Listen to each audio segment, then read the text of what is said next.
What up, my goats? My name's Totes, and welcome back to the channel. Today we are going to be talking about Dungeons and Dragons! That's right, it is absolutely my favorite topic right now. There's just so much to it and so much to learn, and I love stuff like that. Just useless facts that I can memorize and be able to use for absolutely nothing. So, if you are watching this video to try to figure out how to play Dungeons and Dragons and you have never played before, or maybe your kids play and you're trying to figure out if that's okay because back when you were growing up they said it was really, really bad and all that stuff, you've come to the right place. I'm actually going to be releasing a series of these videos where I break this down into bite-sized chunks so that it's easily digestible. Mostly digestible. I mean, there is quite a bit to learn, so we are going to be putting quite a bit into the videos, but bite-sized chunks so that you can understand it a little bit better. Back when I first started playing was probably March-ish of 2020 of last year, and my now ex-boyfriend, his friends had played D&D maybe like once or twice before, and they wanted to play again, but none of them wanted to take the time or effort that was necessary to be the DM. Now, for you noobs, that stands for Dungeon Master. That's the person who controls the game and has to know all the rules and everything that's going on in the world around your players' characters. So they asked me to do it, which I actually thought that was kind of cool. I thought I might be into it a little bit, and they were right. I started watching Critical Role, which definitely got the ball rolling. So I started watching Critical Role, and I started to understand Dungeons and Dragons a little bit. And then I had read some of the player's handbook beforehand, trying desperately to understand it, and didn't get anywhere with that.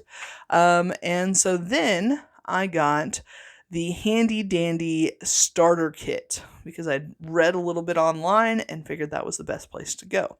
So this is going to go really well with the starter kit. Those are supplemental guides, if you will. But even if you don't have that, this will still be plenty for you to show up to session 0 with. And if you're being invited by a DM and they're really wanting you to play, take that as a compliment, because it is very important to make sure you're playing with the right people and you have the right DM. And if a DM is asking you to play in their game and they know you don't know anything, that means they like your personality and they want you to play because they think you're going to be good at this and bring the right stuff to the table. And by right stuff, I mean you're not going to be completely inappropriate.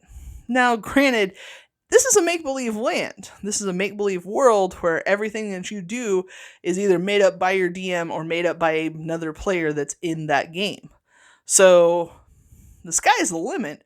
And when the sky's the limit, sometimes things can get a little bit, let's say, racy, okay? A little over the line, little out there. So when you show up to session 0, that's the first session of your gameplay, it's a great time to talk about things that maybe you're not comfortable with. So for instance, if you are one of those parents who are saying, should my kid be playing Dungeons and Dragons? Isn't that where you summon demons and devils? Definitely talk to your kid about that. I mean, if that's something that your kid's interested in doing, maybe D&D isn't the worst thing that we need to discuss. Maybe you need to discuss something else.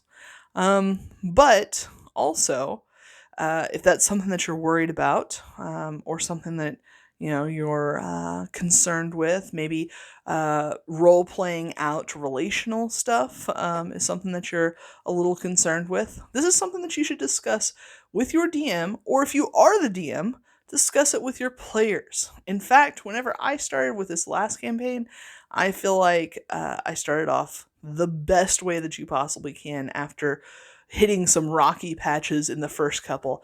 And I just started off with some rules that we were going to have for the campaign and for the players, and rules that we were going to have for the table itself. And by table, I mean the table that we set at. Like, I don't appreciate drinking or drug use at my table. So that keeps everybody on their toes because you are going to have to use your noggin to play this game. Without further ado, I'm going to go ahead and dive on into it.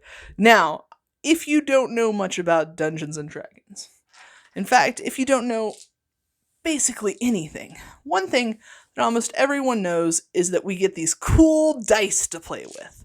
And you typically become a bit of a dice goblin, and you have a horde like Laura Bailey does. But that doesn't come until later. Basically, you have your tiniest little dice.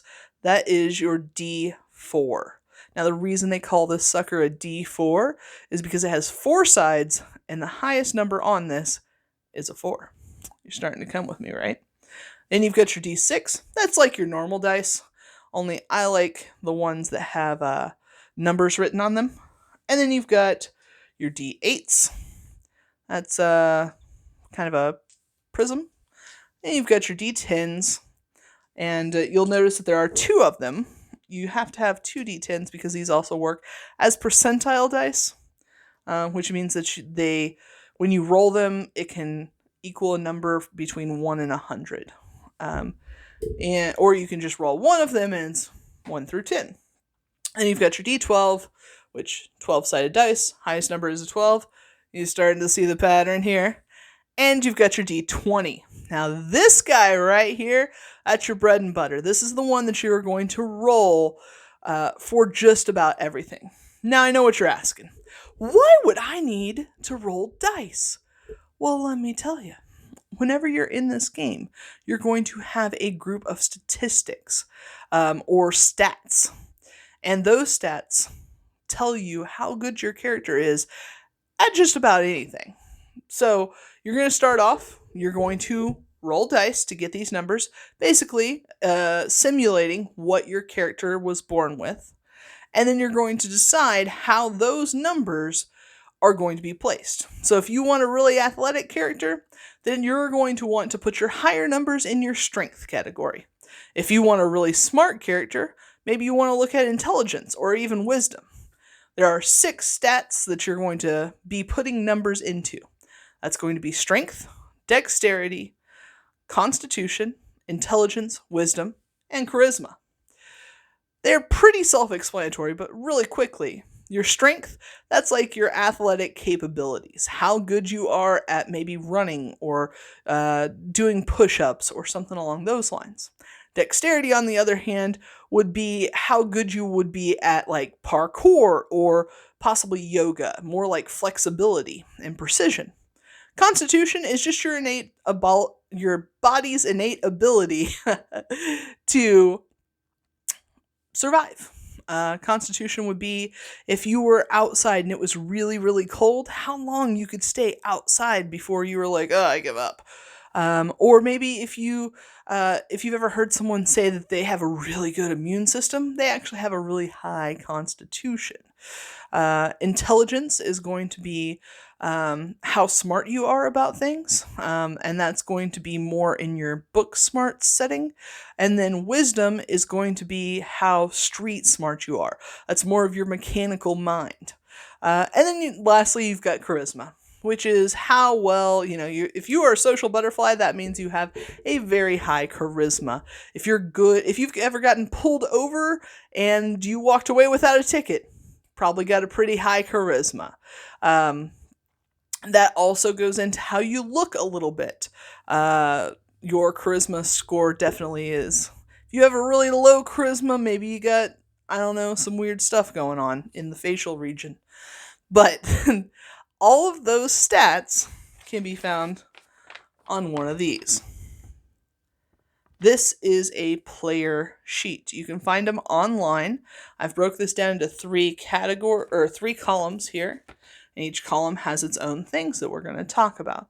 And I am going to go extremely fast through these because this is something that you're going to learn as we start to fill things out. It's all going to start to make sense. So you do not have to understand this to start off with, but I'm going to go ahead and dive in so you have that base knowledge. First off, right through here, That's where those core rules go, those core statistics that you rolled for before. That's where you're going to put them. Now, in the book, they actually have a modifier for each one, so it breaks it down, and you can add those to your skills. What I mean by that is like how we talked about athletics would be strength, or maybe acrobatics would be dexterity. You also have things like insight, and that would be like your wisdom. You have things like investigation, which would be your intelligence. You have things like persuasion, that would be your charisma. And it tells you all of that right here. You put your modifier right here, and then there's these little bubbles next to it. Those little bubbles get filled in if you're proficient in that category. So then at some point, you'll stop and think, what skill do I want my character to be really, really good at?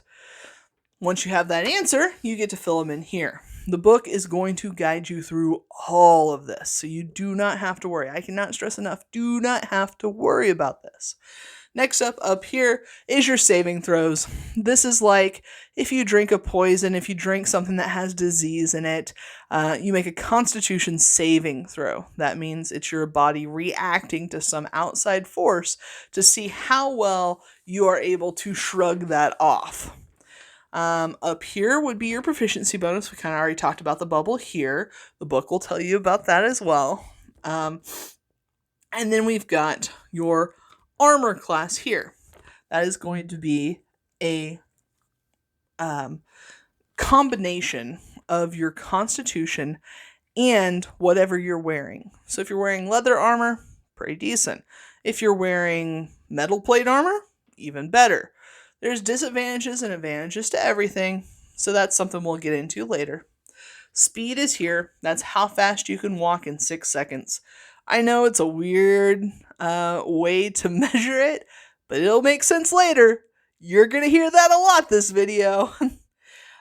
We've got current hit points and temporary hit points. Now, hit points are how much you can endure before you die. If you die, you make life and death saving throws. And that's something that we'll talk about later.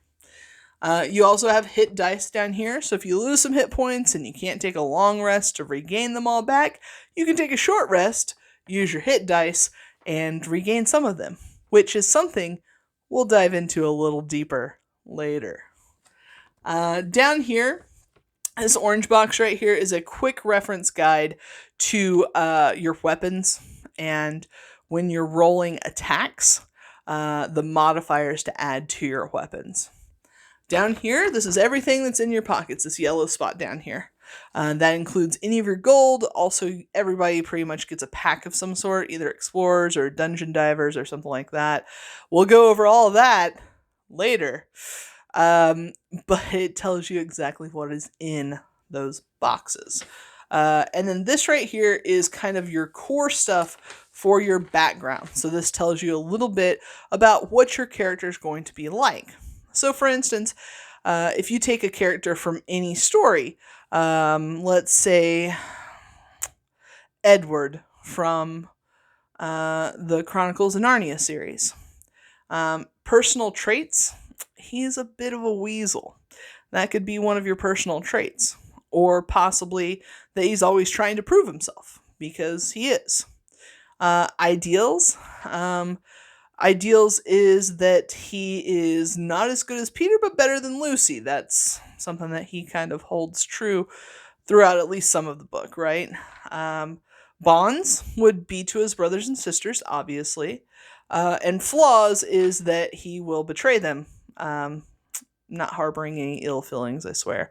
But anyhow, all of that is stuff that you will find out as you create your character and write right there. Usually this will be something that you do with your DM, but in the off chance that you will not be doing that with your DM, or potentially that you just want to find out what that's going to be like before you have that discussion with your DM, that's what I'm here for. I got you back, Jack.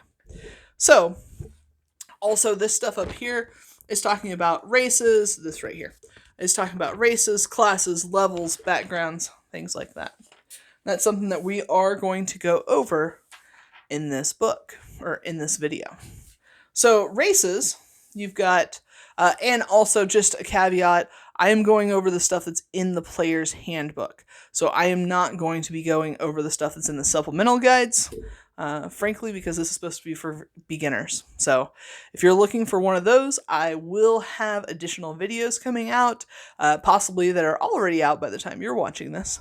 But that way you can go in and say, if you want to see what a water genasi does, then we will have a supplemental guide for that.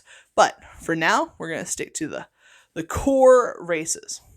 First off, you've got your dwarves. Now, typically dwarves are pretty similar across the board, no matter what books, fantasy novels you're listening to, or reading. I guess you could read them. You could not be like me and listen to them all. But even from the Chronicles of Narnia to the Lord of the Rings, I mean, dwarves pretty well, even in the Eragon series, they're pretty well all the same.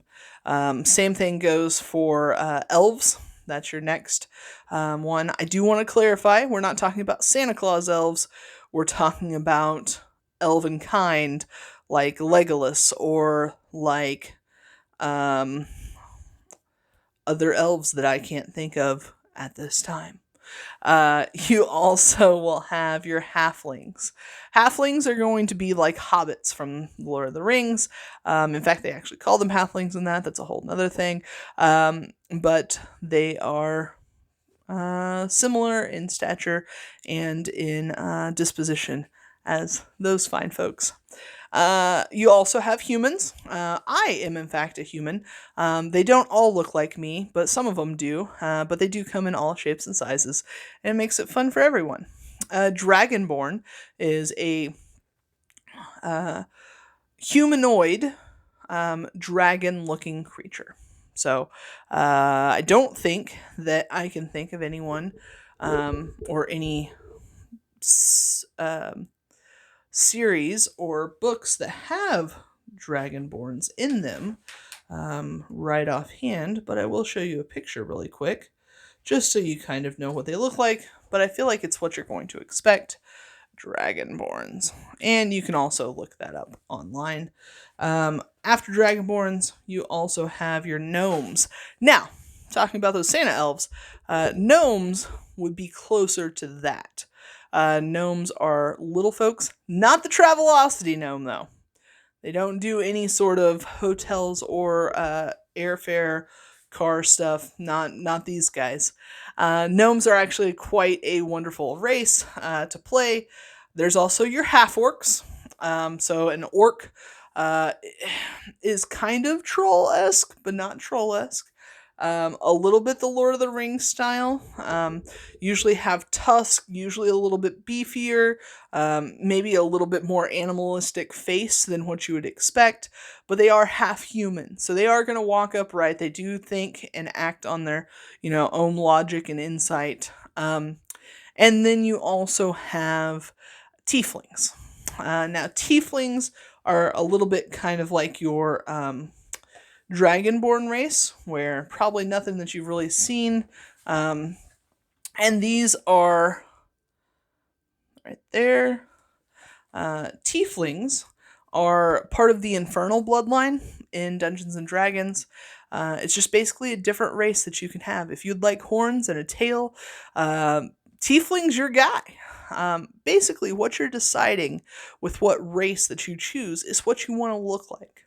Now, there is the option of saying, I want to know what being an elf gives me compared to being a half-elf, which I don't think we went over, but there are also half-elves, which we'll go over whenever we go over the races. And half-elves are just half-human, half-elves. Very simple. But your race is basically what you want to look like.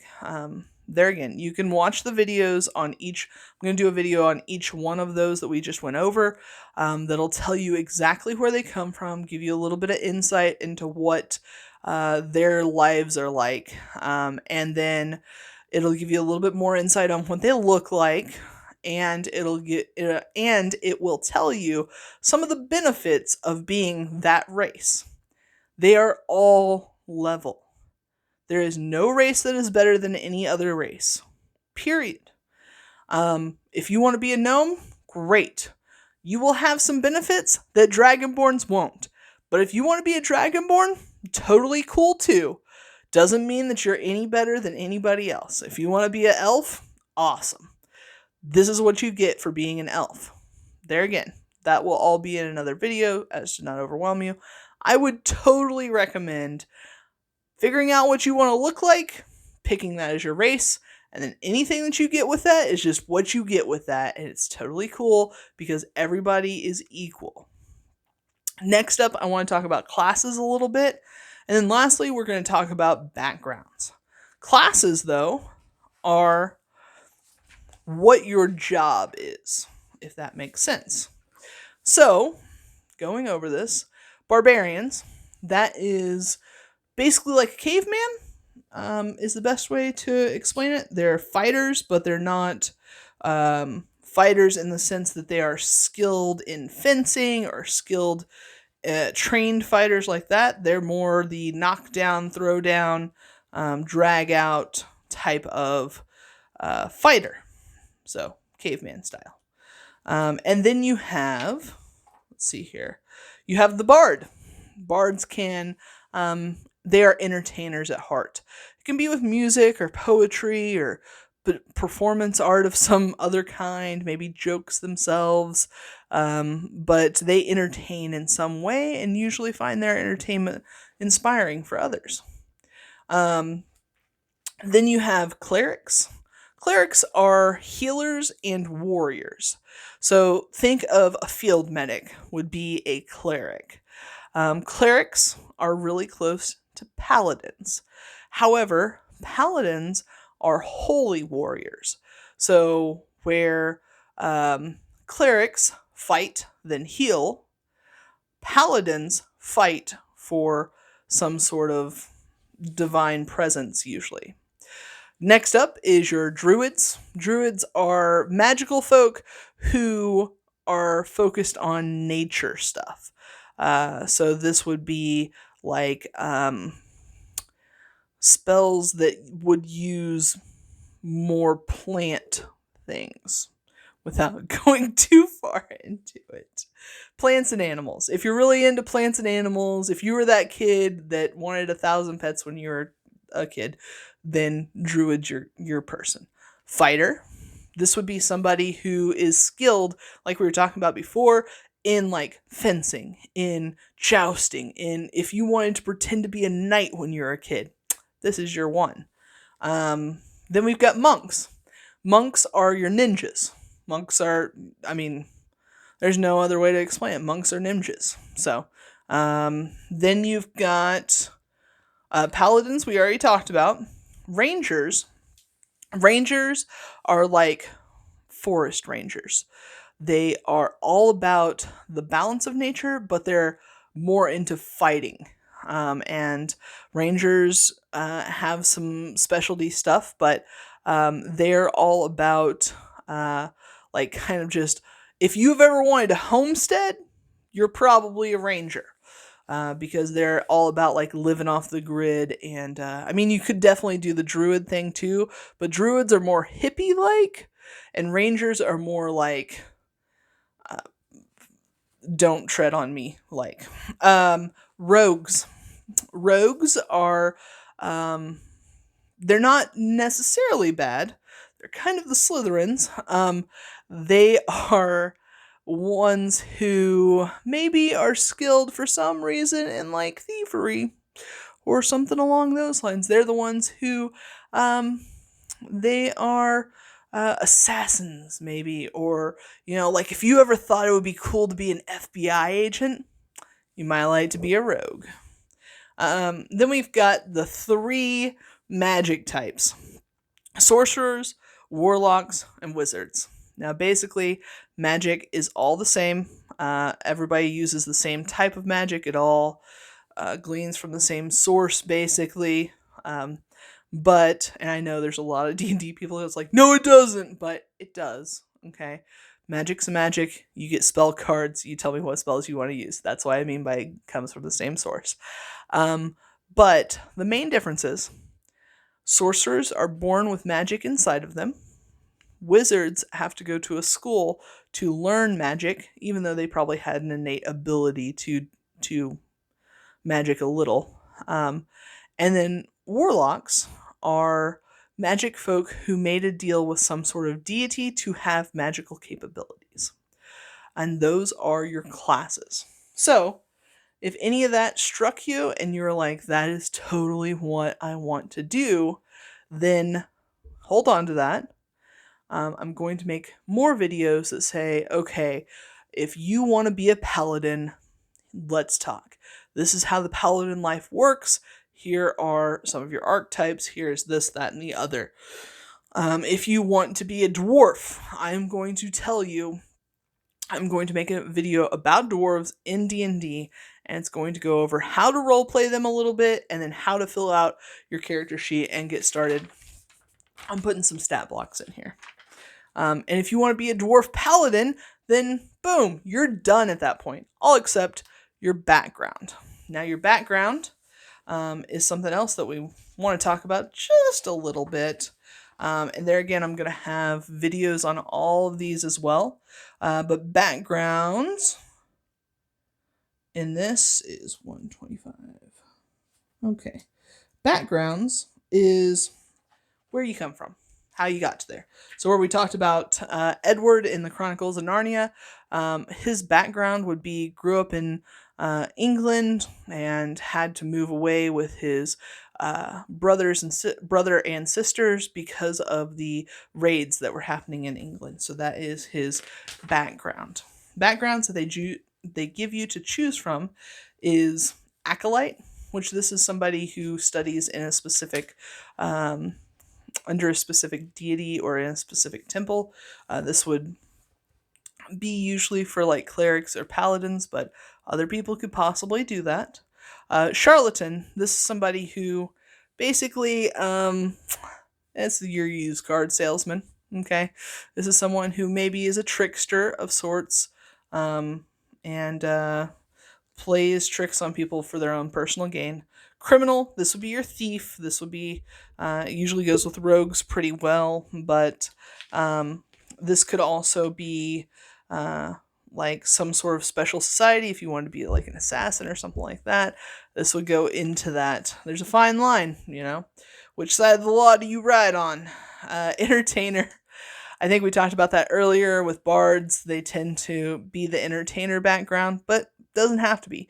You can interchange all these, and that's what makes it fun. You can be whoever you want to be. We've also got the folk hero. This is somebody who, usually a small town, and everybody in that town's like, yeah, they're going to be somebody someday, and then you go to the big city and see if you can be somebody. Next up, we've got the guild artisan. This is somebody who's studied a specific craft or mastered that craft. This could be like a blacksmith or a brewer or pretty much anything that you would want to be skilled in before you started out your D&D adventures. Hermit. This is somebody who's lived by themselves most of their lives. Maybe up in the mountains, maybe in some distant forest or something like that. Maybe you lived in caves your whole life. Who knows? You could be anybody you want to be. That's the great part of this game. You also have the noble. This is somebody who comes from a noble bloodline. Maybe your parents are dukes or lords or something along those lines. No, not even kidding, guys. You can be whoever you want to be. The Outlander is someone who grew up in the wilds. This is someone who, instead of just being the hermit, where like they're choosing to be by themselves, think of like the tribes in the Amazon where like they've never seen civilization. That's more of your Outlander style. Then you've got your sage. This is someone who has went to school and they probably have like 4 or 5 degrees. They've spent most of their time in the library. They memorized books. Definitely a researcher. Then you've got the sailor. Pretty self-explanatory. Sail the 7 seas, except there's not 7 seas in this game, but we'll get to that later. And then you've got your soldier. soldiers in the armies of the world, someone who's potentially been kicked out, or maybe they've been retired. They did their tour of duty, something like that. Yeah, I said duty.